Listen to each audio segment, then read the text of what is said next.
Хванах ферибот от Соренто и отивам на остров Капри. Времето е прекрасно, идеално за мореплаване и разходки на острова.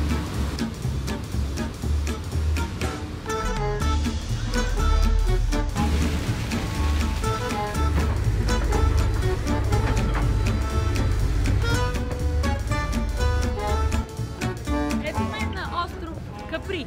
Сега остана да намеря лодка, с която да стигня в синята пещера.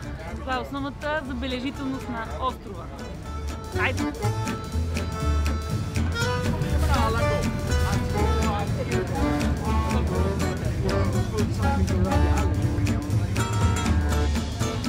За съжаление, синята пещера Блу Грото в момента е затворена за посещение, тъй като явно морето е малко по-бурно. Така че Капри е на мое разположение.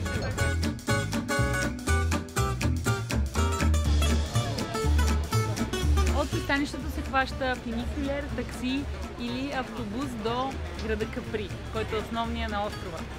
Фуникулера не работи, но има автобус. Същите пари, същото време.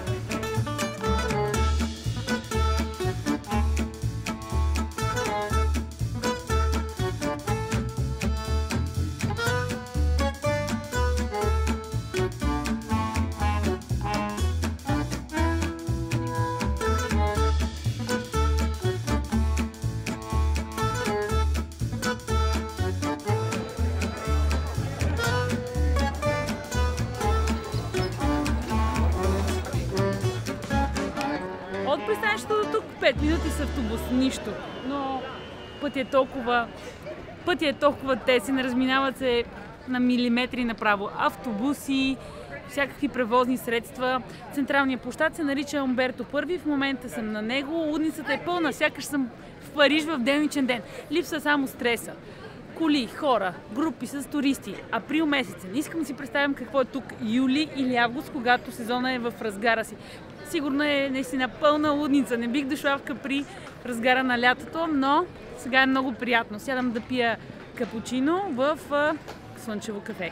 Due cappuccini senza cacao, senza cioccolato, solo cappuccini e un rumbaba. È un babà. Relax.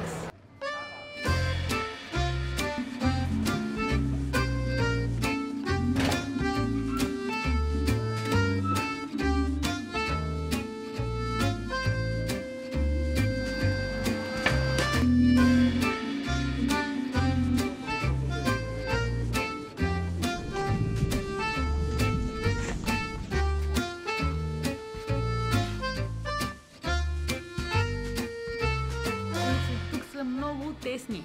Хората едва се разминават, но не са само пешеходни. Има и някакви моторни превозни средства, които се движат по тях. Скутерчета, камиончета, които товарят, разтоварват боклуци, строителни материали и какво ли още не.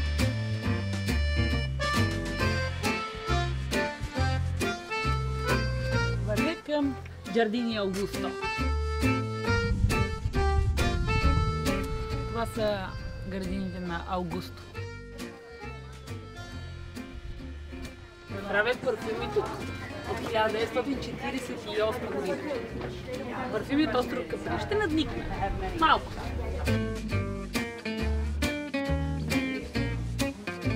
Фиори ди Капри. Фиори ди Капри. Което е цветовете от Капри.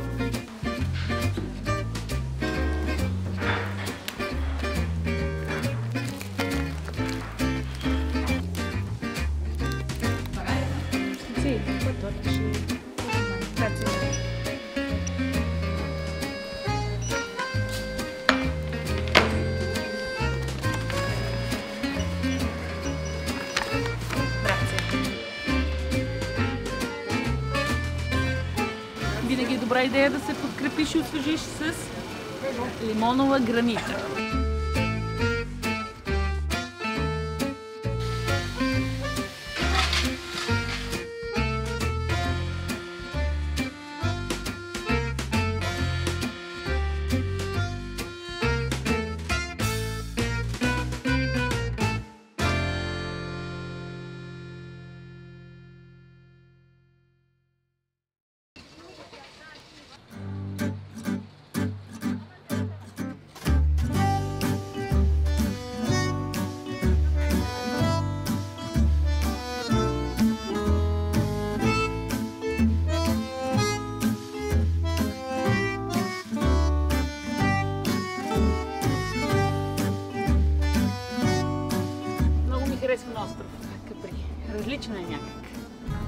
тесни улички.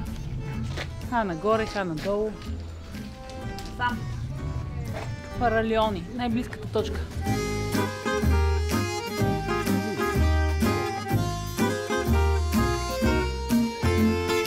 Всякъде има табели, знаци, които казват посоката, къде си в момента. Много е приятно.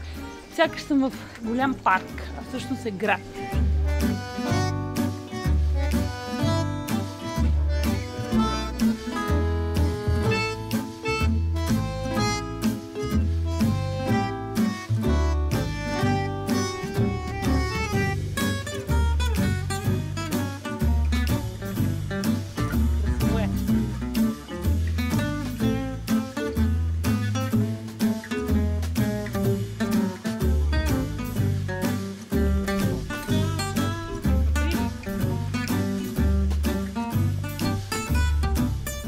Това място лятото е плаж.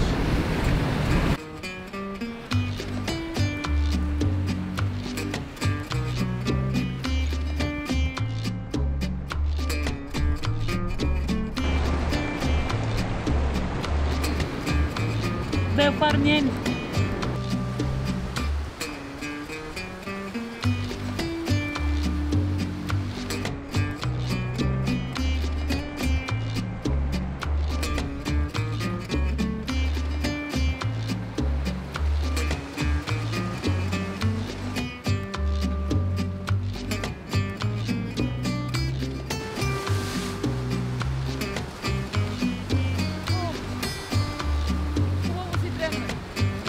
Имах други планове, идвайки близо тук до Фаралионите, да ги видя, да направя няколко снимки и после да дойде време за други забележителности.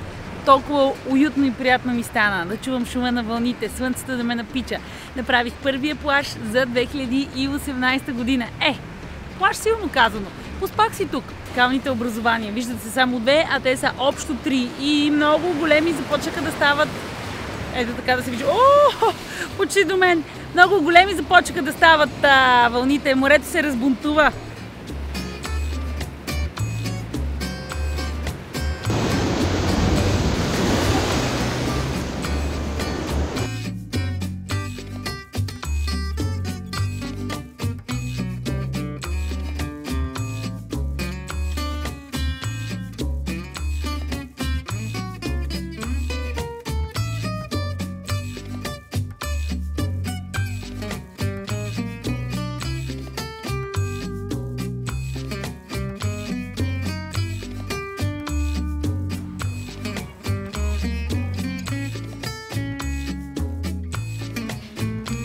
Отивам към пиацетата, оттам автобус, може би мястото, където ще отседна и лифта. За да го хвана, вече няма време.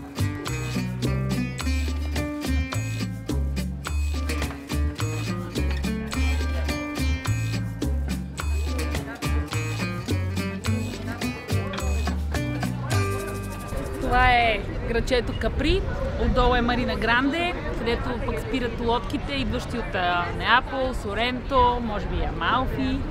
Сега хващам автобус и отивам на Капри, където ще отседна за тази вечер. Пътуването с автобуса трябва да отнема около 15 минути. Местата са ограничени, но поне не се блъскам с други хора. Но още рано да се кажа, тъй като вероятно ще се ги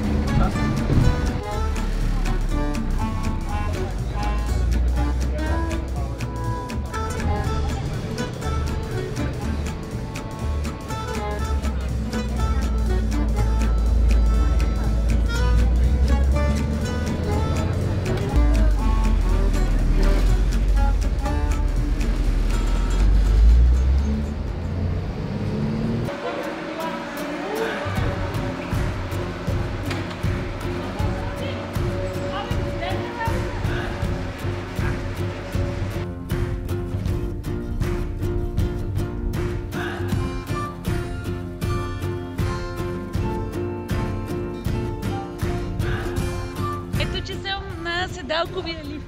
Ще се кача на най-високата точка на остров Капри с лифт. Не, няма да вървя. Жалко, нали? Но нямам време.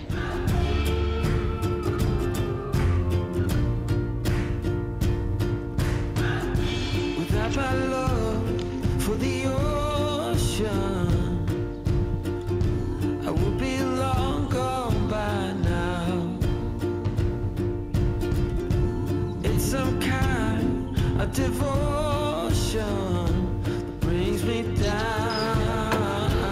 Иска почивка е на този лифт.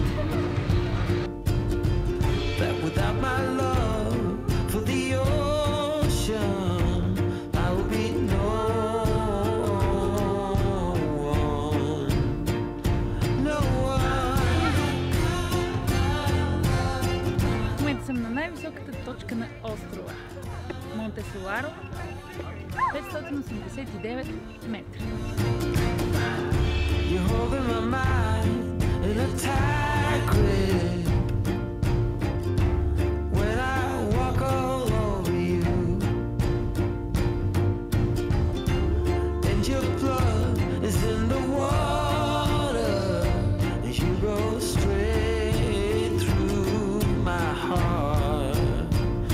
Гледката наистина е великолепна.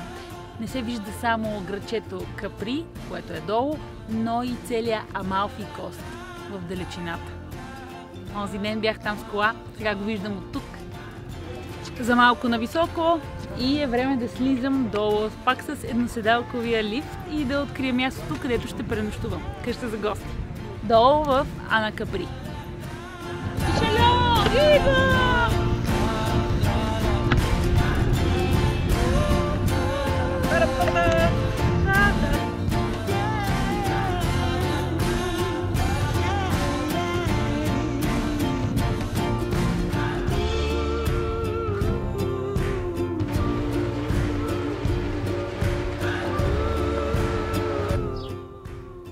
Точно пред къщата за гости.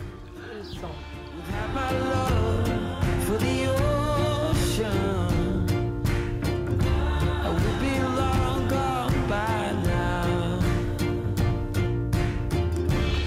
Време за разходка, панаката. Много ми хареса тази вила, уютна е, помислена е за всичко, човека е любезен, препоръча един-два ресторанта, бар. Време за аперитиво. Нали съм в Италия, няма да чакам до Неапол.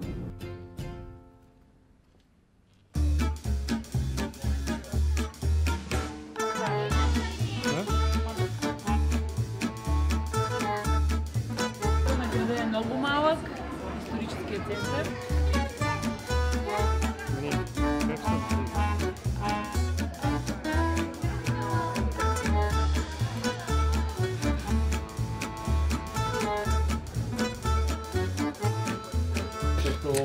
Това автобусче ще ме закара до фара. Най-красивия фар на острова, откъдето ще наблюдавам залеза. Надявам се да е впечатляващо.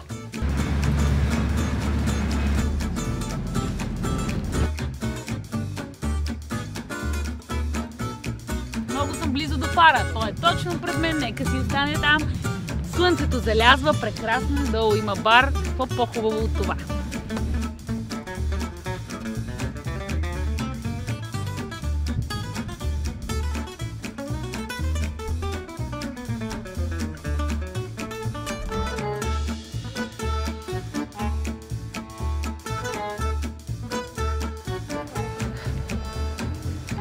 Красиво място е това.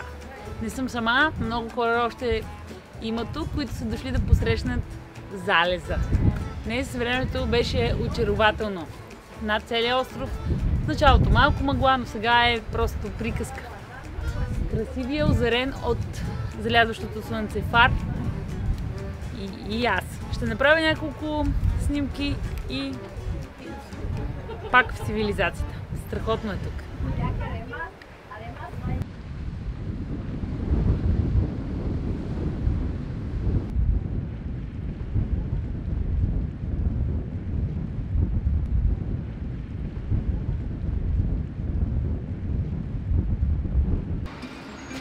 Слязох малко по-рано от автобуса, внимание, отивах към Капри, за да намеря китно ресторанче на възможно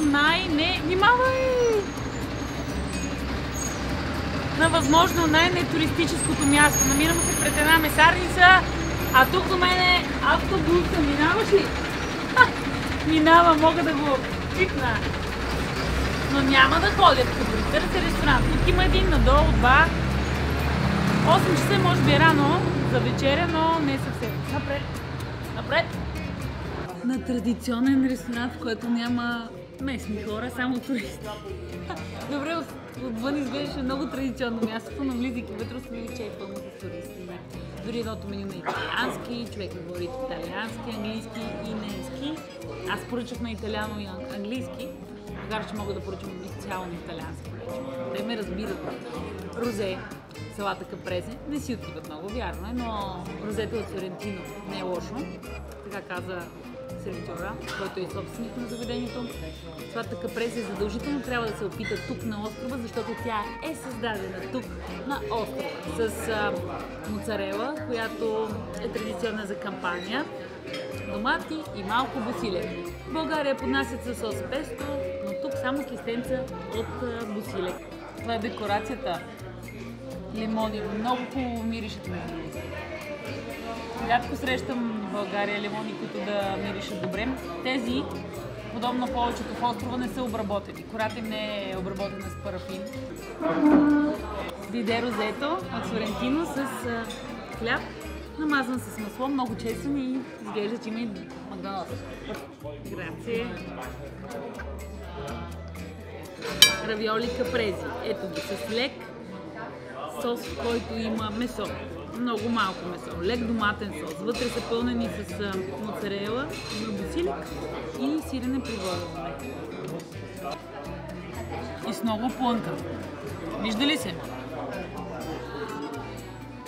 Толкова са деликатни. Дойде основното, това са свински наденички с един специален зеленчук, прилича на кавалонеро, но сервитьорът каза, че го има само на този остров. Феререли, нещо такова името, много бързо го казвам, го разбрах, го питам.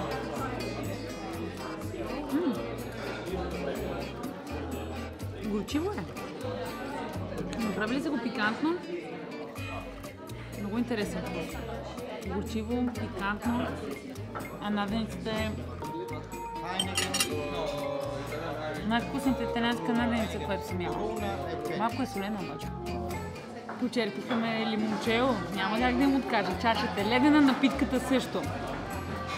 Това беше за днес. Ще се видим утре. Чао, Капри!